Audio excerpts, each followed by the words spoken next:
जय हिंद दोस्तों मैं आलोक आप सभी का एआर कैंपस पे स्वागत है। दोस्तों आज का हमारा टॉपिक रहेगा एनवायरनमेंट से करंट अफेयर्स, जो 2023 में इम्पॉर्टेंट करंट अफेयर्स है एनवायरनमेंट का, उन सभी को इस वीडियो में मैं कवर करूँगा। और बहुत ही इम्पॉर्टेंट क्वेश्चंस लाया हूँ। अभी जो आपके यूपी ट्रिपल एस सी से जो वन दरोगा वाले हैं उन सभी के लिए बहुत ही इम्पॉर्टेंट होगा, क्योंकि यहाँ से करंट अफेयर से क्वेश्चन आने ही है, क्योंकि वन दरोगा में केवल एनवायरनमेंट का ही क्वेश्चन पूछा जाएगा। तो वन दरोगा वाले इसे ज़रूर देख के जाना है। ठीक है, आइए हम क्वेश्चंस अपने स्टार्ट करते हैं। हमारा पहला क्वेश्चन है, जनवरी 2023 में किस राज्य ने 2025 तक हरित ऊर्जा राज्य बनाने का लक्ष्य रखा है? तो इसका आंसर हमारा होगा हिमाचल प्रदेश। ठीक है, आंसर नंबर ए हो गया हमारा हिमाचल प्रदेश। हिमाचल प्रदेश के मुख्यमंत्री सुखविंदर सिंह सुक्खू ने राज्य ऊर्जा विभाग के साथ बैठक किया था और उसमें कहा था कि 2025 तक पहला हरित ऊर्जा राज्य बनाने का इरादा रखा था उन्होंने, और ये बात सरकार को सूचित किया था। ठीक है, और आप देख सकते हैं कि ये इनका फ़ोटो है, सुखविंदर सिंह सुक्खू का ये। ठीक, और इसमें हम इसको समझेंगे कि 2025 के अंत तक हाइड्रोजन और सौर ऊर्जा का उपयोग करके हरित उत्पादों पर स्विच करके राज्यों का पहला हरित ऊर्जा राज्य बनाने का लक्ष्य रखा है। इससे आपका क्या होगा, जो आपके वातावरण में कार्बन डाइऑक्साइड है उसकी मात्रा सबसे कम हो जाएगी। और जो ये हरित ऊर्जा राज्य बनाएंगे, कैसे बनाएंगे, किस तरह से ये बनाएंगे, जैसे अक्सर आप देखते होंगे सौर ऊर्जा हो गया, पवन ऊर्जा हो गया, और जैसे बायोमास, जल विद्युत शक्ति, इन सब का यूज़ करके ये बनाया जाएगा हरित ऊर्जा राज्य। नेक्स्ट क्वेश्चन देखिए, जनवरी 2023 में भारत 2020 में जैविक खेती का विस्तार करने वाले देशों में भारत का कौन सा स्थान है? अब ये जैविक खेती क्या होती है, पहले ये समझेंगे कि जैविक खेती यानी इसको इंग्लिश में हम लोग क्या कहते हैं, ऑर्गेनिक फार्मिंग। क्या कहते हैं? Organic farming. ऑर्गेनिक फार्मिंग कहते हैं। और इसमें सबसे पहला स्थान है आपका अर्जेंटीना का। ठीक है, अर्जेंटीना का सबसे पहला स्थान है, दूसरा है उरुग्वे का। ठीक है, और तीसरा स्थान है आपका भारत का। ठीक है, इसमें क्या होता है, जो रासायनिक उर्वरक होते हैं, कीटनाशक होते हैं और खरपतवार होते हैं, इन सब के स्थान में जीवांश खाद यानी जो फॉसिल्स होते हैं उनके खाद के रूप में, जैसे जीवांश खाद कौन से होते हैं, गोबर की खाद हो गई, हरी खाद हो गई, जैविक खाद हो गई और केचुआ का खाद, इन सब का यूज़ करके जैविक खेती का विस्तार किया जाएगा। ठीक है, अब कैसे की जाती है जैविक खेती, इसके बारे में समझिए। जैविक खेती में जैसे गोबर की खाद मैंने बताया, कंपोस्ट, केचुआ खाद, इन सब का यूज़ करके इसको बढ़ाया जाएगा। तो भारत देश इसमें कौन से स्थान पे है? थर्ड स्थान पे। ठीक है, पहला अर्जेंटीना, दूसरा उरुग्वे। जनवरी 2023 में नामीबिया के बाद भारत ने किस देश के साथ सबसे ज़्यादा चीते भी भिजवाने का समझौता किया है? आप लोग देखे होंगे 17 सितंबर 2022 को। कब? 17 सितंबर 2022 को। इस दिन 17 सितंबर का पीएम मोदी का जन्मदिन था। ठीक है, मोदी जी का जन्मदिन था, आपका उनका बर्थडे था उसी दिन। ठीक है, उसी दिन नामीबिया से 8 चीतों को मंगाया था, उसमें से 5 मादा था। क्या? 5 मादा और 3 नर। ठीक है, 3 नर। तो 8 चीते मंगवा के किस नेशनल पार्क में छोड़ा था? Kuno national park. कहाँ पड़ता है ये? मध्य प्रदेश में पड़ता है। अब वही बोला जा रहा है 2023 में अब कितने चीते मंगवाए जा रहे हैं? 12। कहाँ से? साउथ अफ्रीका से। इसमें इसमें भी 5 मादा और 7 नर होंगे। ठीक है, तो हमारा इसका आंसर हो जाएगा दक्षिण Africa, south Africa, answer number D. Next question, विश्व आर्द्रभूमि दिवस 2023 की थीम क्या है? World wetland days. पहले हम जानेंगे वर्ल्ड वेटलैंड डे कब आया था आपका। ठीक है, और ये 2 फरवरी 1971 को। ठीक है, रामसर साइट, ईरान में एक जगह है रामसर। कहाँ पे? ईरान में एक जगह है रामसर, वहीं पे रामसर कन्वेंशन हुआ था 2 फरवरी 1971 को। ठीक है, तो वहीं पे 2 फरवरी 1971 को रामसर कन्वेंशन हुआ था। उसी दिन से ये वेटलैंड ऑफ इंटरनेशनल डे मनाया जाता है। और वेटलैंड मतलब आर्द्र भूमि दिवस सबसे पहले कब मनाया गया था? ये मनाया गया था सबसे पहले 1997 में। कब मनाया गया था? 1997 में, 2 फरवरी को। ठीक है, और अभी भारत में कितनी ये रामसर साइटें हैं? कितनी? 75 साइटें हैं। ठीक है, 75 रामसर साइटें हैं अभी भारत में। और वेटलैंड को, ये जो वेटलैंड है ना, वेटलैंड को क्या कहा जाता है, kidney of the land scope कहा जाता है। Kidney of the land scope इसलिए, जैसे इसका हिंदी होगा भूदृश्य के गुर्दे। भूदृश्य के, जैसे क्या होता है कि इसमें जैसे हम पानी पीते हैं, किडनी क्या करता है, हमारे पानी को शुद्ध करता है और वो अपशिष्ट कचड़े को बाहर करता है। इसी तरह से ये है वेटलैंड, इसी तरह से ये हमारा वेटलैंड का काम ये भी करता है, इसलिए बोलते हैं भूत kidney of the land scope इसे कहा जाता है। और वेटलैंड मतलब जानते हैं आप लोग कि नमी और दलदली भूमि वाले क्षेत्र को वेटलैंड कहा जाता है। तो और इस 2023 की थीम क्या है, it's time for wetland restoration, यानी यह वेटलैंड बहाली का समय है। नेक्स्ट क्वेश्चन, जनवरी 2023 में संस्कृत मंत्रालय स्मारक योजना के तहत कितने स्थलों को निजी क्षेत्र को सौंपे गए हैं। अब जैसे जो विरासत स्थल होते हैं उसके उपनाम और उसका रख रखाव करना इन सब में शामिल होता है। ठीक है, जो ये स्मारक योजना लाया गया है, जैसे हमारे जो विरासत स्थल है, ठीक है, और उसके जो विरासत स्थल जो भारत में जितने भी हैं उन सब का रख रखाव करना इन सब में शामिल है। तो अभी बोला जा रहा है कि कितने जो विरासत स्थल है यानी स्मारक योजना के तहत संस्कृत मंत्रालय ने कितने स्थलों को प्राइवेट सेक्टर को दे दिया है। तो ये कितने हैं, 1000 प्राइवेट सेक्टर को दे दिया। जी किशन रेड्डी वर्तमान में संस्कृत मंत्री हैं और प्रहलाद सिंह पटेल ये पहले मंत्री थे, ठीक, संस्कृत के। जनवरी 2023 में पंजाब के राज्यपाल बनवारी लाल पुरोहित ने कहां पर उत्तर भारत की सबसे बड़ी तैरती सौर परियोजना का उद्घाटन किया है। तो ये किया है आपका लखनऊ या चंडीगढ़ में, ठीक है, चंडीगढ़ में किए हैं। जनवरी 2023 में किस मंत्रालय ने नील कुरिंजी स्ट्राविलेंथस कुटियाना को संरक्षित पौधों की सूची में सूचीबद्ध किया है। तो इसका आंसर हो जाएगा पर्यावरण मंत्रालय ने, ठीक है, आंसर नंबर ए पर्यावरण मंत्रालय। जैसे इसमें पर्यावरण वन एवं जलवायु मंत्रालय ने वन जीव संरक्षण एक्ट 1972 के अनुसूची 3 में इसको डाला गया है।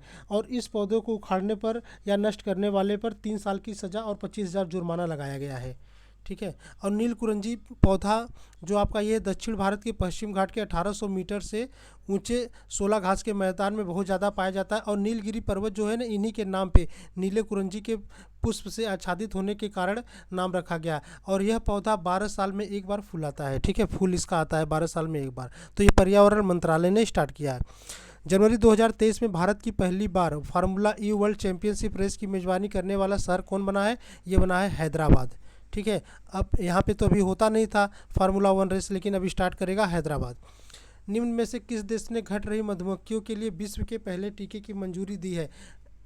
तो ये दिया है अमेरिका ने। एक्चुअली इसमें क्या होता था, जो मधुमक्खियाँ छत्ता लगाती थी ना, उस मधुमक्खिया में कोई इन्फेक्टेड मधुमक्खी आ जाती थी, कोई इन्फेक्टेड मधुमक्खी आके पूरा छत्ता को नष्ट कर देती थी। तो क्या हुआ, ये वैक्सीन अमेरिका वालों ने विकसित किया, इस वैक्सीन को इसमें लगा दिया जाएगा उसके छत्तों में। तो जो इफेक्टेड मधुमक्खी होंगी उसको यहाँ वो बस केवल वही मरेंगी, नहीं तो इसके पहले पूरा मधुमक्खी का छत्ता जलाया जाता था, ठीक है, लेकिन बस वो जो इन्फेक्टेड मधुमक्खी वही मरेंगी।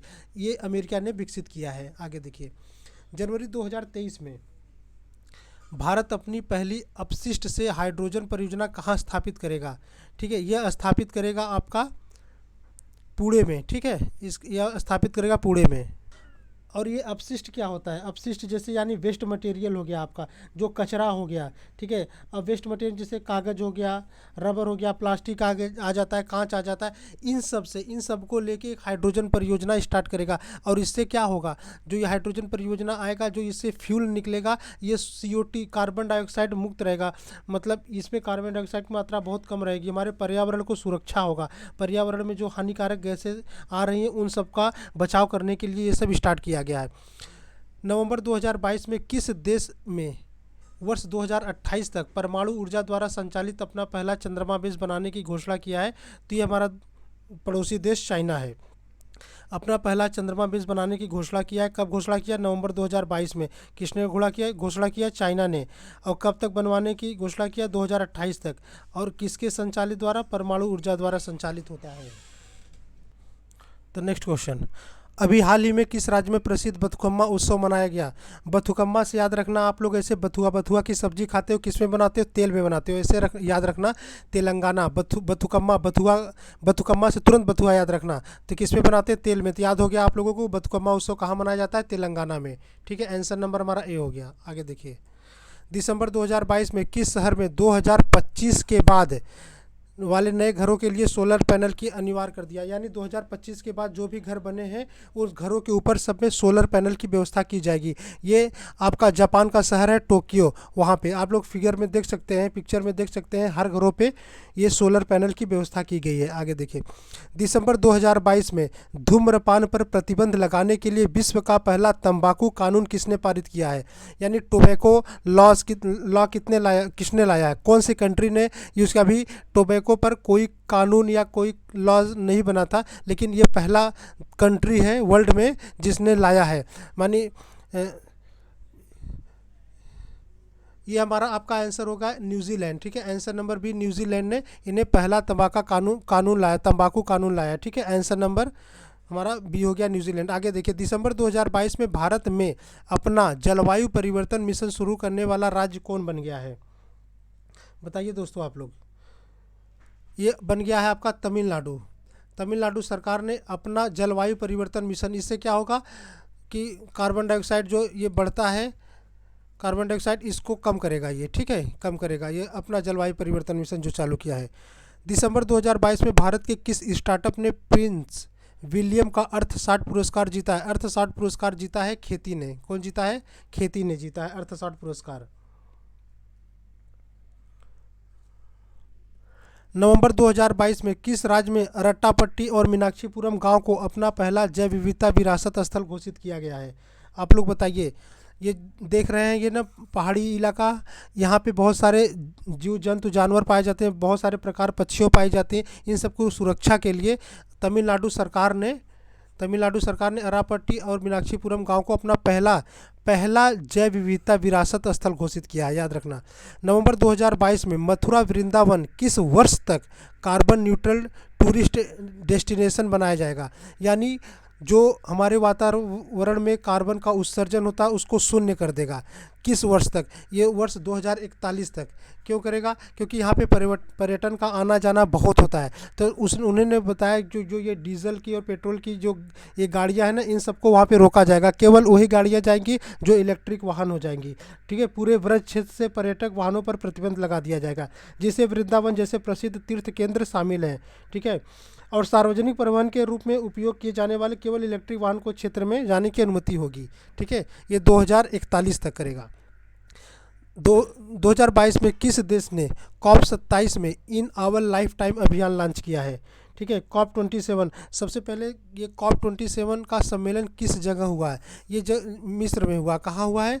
ये मिस्र में हुआ है। और मिस्र में कहाँ पे? ये शर्म अल शेख में। कहाँ पे? शर्म अल शेख में हुआ है। ठीक है, याद रखना आप लोग, मिस्र के शर्म अल शेख पे। ठीक है, शर्म अल शेख, इस जगह पे ये COP27 का सम्मेलन हुआ है। और इस क्वेश्चन में COP27 में इन आवर लाइफ टाइम अभियान किसने लॉन्च किया था? ये भारत ने लॉन्च किया था। ठीक, भारत ने लॉन्च किया था, आप लोग ध्यान से देखना। अक्टूबर 2022 में प्रधानमंत्री मोदी ने किस राज्य में मिशन मित्र शक्ति, यहाँ पे बीच में मित्र लगेगा, ठीक है, मिशन मित्र शक्ति योजना को लागू किया है? तो ये उत्तर प्रदेश ने लागू किया है। ठीक है, ये क्या चीज़ है? अपराधियों की फ़ोटो को चौराहे पर लगाया जाएगा। जो भी अपराधी होगा यानी जो भी छेड़खानी करेगा ऐसे, उनकी फ़ोटो को चौराहे पर लगाया जाएगा। और महिलाओं की सुरक्षा के लिए सरकार ने शुरू किया विशेष अभियान। ठीक है, जिसे आप देख सकते हैं, नारी सुरक्षा, नारी सम्मान, नारी स्वावलंबन। ठीक है, ये सब इसमें कवर किया है। कौन? उत्तर प्रदेश सरकार ने। सितंबर 2022 में किस राज्य ने वर्षा जल संरक्षण के लिए छाता योजना प्रारंभ किया है? आप लोग देखते होंगे ना, आप लोगों के घर में, ठीक है, आप लोग के घर में देखते होंगे जो ये बारिश होता है, जो बारिश होता है छतों पे, तो जो बारिश होता है वेस्ट होके इधर उधर पानी बह के चला जाता है, खेतों में इधर उधर चला जाता है। ठीक है, लेकिन ये जो बारिश है ना, अब इसमें क्या करेगा, ये होते हुए आपके घर के पास एक गड्ढा टाइप खोदा जाएगा और छाता टाइप बना दिया जाएगा, जैसा कि आप फिगर में देख सकते हैं। ये नाली देख सकते हैं, आपकी छत से पानी आएगा, यहाँ पे छन के यहाँ पे पानी इकट्ठा होगा। ठीक है। तो इसी को बोलते हैं छाता योजना। कौन सी सरकार ने स्टार्ट किया है, आप बताइए। ये स्टार्ट किया है आपका उड़ीसा सरकार ने। कौन सी सरकार ने? उड़ीसा सरकार ने। अगस्त 2022 में HPCL, कौन? HPCL द्वारा किस राज्य में संपीड़ित पहली बायोगैस परियोजना शुरू की गई है? ठीक है, ये शुरू की गई है राजस्थान द्वारा। अब इसमें क्या है, एशिया का सबसे बड़ा कंप्रेस्ड बायोगैस प्लांट, नहीं ये तो ठीक है, ये राज्य पूछ रहा। अभी एशिया का तो मान लीजिए, ठीक है, एशिया का अगर आपने पूछ लिया ना एशिया का, तो एशिया का आपका पंजाब है। ठीक है, एशिया का आपको पंजाब, ये राज्य है। राज्य में ये संपीड़ित पहली बायोगैस परियोजना किसने स्टार्ट की है? राजस्थान ने। अक्टूबर 2022 में एशिया के सबसे बड़े कंप्रेस्ड बायोगैस प्लांट, देखिए एशिया का सबसे बड़ा कंप्रेस्ड बायोगैस प्लांट ये पंजाब, ठीक है, पंजाब के लहरगामा में स्थापित किया गया है। और जो इसका उद्घाटन कौन किया था? भारत के जो केंद्रीय पेट्रोलियम और प्राकृतिक गैस मंत्री हैं हरदीप सिंह पुरी ने किया था। ठीक है, चलिए आगे। सितंबर 2022 में भारत का पहला हिमस्खलन निगरानी रडार कहाँ स्थापित किया जाएगा? और जो जो ये पहला हिमस्खलन रडार निगरानी रडार है, ये क्या काम करेगा? और रडार क्या होता है? एक तरह का ये अलार्म सिस्टम से जुड़ा होता है, जो हिमस्खलन की स्थिति में जो स्वचालित नियंत्रण होगा, यानी अपने आप जो पृथ्वी का कंपन होगा उसकी चेतावनी को ये बताएगा, पहले ही बताएगा। किसी भी मौसम में ये काम कर सकता है। और ये अत्यधिक ऊंचाई वाले क्षेत्र में जो सैन्य की जो जान माल की क्षति हो जाती है ना, जो अधिक ऊंचाई पे जहाँ हमारे सैनिक भाई लोग रहते हैं, वहाँ पे इसका अलार्म लगाया जाएगा ताकि उनको पहले ही सूचित कर दिया जाए कोई भी दुर्घटना हो। ठीक है, तो ये कहाँ पे होगा? सबसे ऊंचाई जगह सिक्किम में। ठीक है, कहाँ पे? सिक्किम में। मार्च 2023 में G20 की दूसरी पर्यावरण और जलवायु स्थिरता कार्य समूह की बैठक कहाँ आयोजित की गई है? तो ये गुजरात के गांधीनगर में आयोजित की गई है। कब? 27-29 मार्च 2023। कहाँ पे? गुजरात, गांधीनगर, गुजरात के गांधीनगर में। फरवरी 2023 में चर्चा में रहा E20 ईंधन किससे संबंधित है? ठीक है, अब E20 ईंधन किससे संबंधित, पहले आप ये जानिए। यह वाहनों में इस्तेमाल होता है। कौन सा? E20 ईंधन जो है ये आपके वाहनों में इस्तेमाल होता है। और इसका सबसे बड़ा लाभ यह है कि इससे वाहनों से होने वाली जो जहरीली गैस निकलती है ना, उसमें कमी आएगी और उससे प्रदूषण भी बहुत कम होगा। और जो E20 ईथेन है ना, ईंधन है ना, इसमें क्या क्या होगा? आपका गैसोलीन और इथेनॉल 20%, गैसोलीन यानी पेट्रोल के साथ 20% इथेनॉल का मिश्रण होगा। ठीक है, तो आंसर नंबर हमारा बी हो गया। फरवरी 2023 में विकसित गेहूं की नई किस्म का क्या नाम दिया गया है? अब ये जो विकसित गेहूं क्यों लाया गया? जैसे कि अभी आप लोग देख रहे होंगे कि पर्यावरण में बहुत सारे चेंजेस हो रहे हैं, गेहूं कट नहीं पा रहे हैं, उसके पहले तूफान, बारिश, ओले पड़ जा रहे हैं। इन सबको देखते हुए सरकार ने एक गेहूं की नई किस्म लाया है। क्या है? HD 3385 नाम है इसका, HD 3385 याद रखना। मार्च 2023 में दूध में मिलावट का पता लगाने के लिए किस IIT ने मिल्क किट विकसित किया है?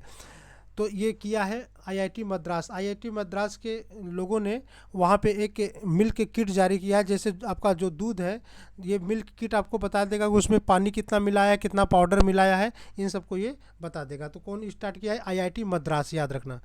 मार्च 2023 में वन्य जीव संरक्षण पुरस्कार 2030 किसे सम्मानित किया गया है? तो ये किया गया आलिया मीर को। ठीक है, आंसर नंबर ए होगा। मार्च 2023 में कूनो नेशनल पार्क में किडनी की बीमारी के कारण कौन से चीता की मौत हो गई? ये हो गई सासा, ये नाम याद रखना, सासा की मौत हो गई। ठीक, मार्च 2023 में अंतर्राष्ट्रीय वन दिवस के अवसर पर कहां पर अरावली ग्रीन वॉल परियोजना लॉन्च की गई है? अब अरावली की पहाड़ी आप लोग जानते होंगे, गुजरात से होते हुए राजस्थान, राजस्थान से फिर हरियाणा, हरियाणा से दिल्ली। ठीक है, ये यहाँ पे ये अरावली है। ये बोला गया है कि इसके 5 किलोमीटर क्षेत्र में वृक्षारोपण किया जाएगा। ठीक है, ये कहाँ से लॉन्च किया गया है? ये हरियाणा से लॉन्च किया गया। श्री भूपेंद्र यादव ने अरावली ग्रीन वॉल परियोजना का शुभारंभ किया। और अरावली पर्यावरण परियोजना एक महत्वपूर्ण पहल है जिसका उद्देश्य हरियाणा, राजस्थान, गुजरात, दिल्ली में अरावली पहाड़ी श्रृंखला के आसपास के 5 किलोमीटर क्षेत्र को वृक्षारोपण करना है। ठीक, मार्च 2023 में पहला शहरी जलवायु फिल्म महोत्सव कहाँ आयोजित हुआ? ये अभी अभी हुआ था। ये देखिए 24 से 26 मार्च 2023 को दिल्ली में हुआ है। ठीक, याद रखना आप लोग। मार्च 2023 में किस राज्य ने तथै पेरियार वन्य जीव अभ्यारण्य को राज्य का 18वां वन्य जीव अभ्यारण्य घोषित किया है? किस राज्य ने तथे पेरियार वन्य जीव अभ्यारण्य को अपना 18वां वन्य जीव अभ्यारण्य घोषित किया है? तो ये किया है आपका तमिलनाडु सरकार ने। ठीक है, कौन सा? तमिलनाडु सरकार ने। मार्च 2023 में हाल ही में भारत में कब तक global hub for green ship का लक्ष्य रखा गया है? तो ये global hub for green ship का लक्ष्य रखा गया है 2030 तक। तो आंसर नंबर हमारा सी हो गया 2030 तक। मार्च 2023 में सी चैलेंज क्लाइमेट अभियान के लिए भारत का राजदूत कौन बनी है? ये बनी है आपका श्रेया घोड़ावत। कौन? आंसर नंबर सी हो गया श्रेया घोड़ावत।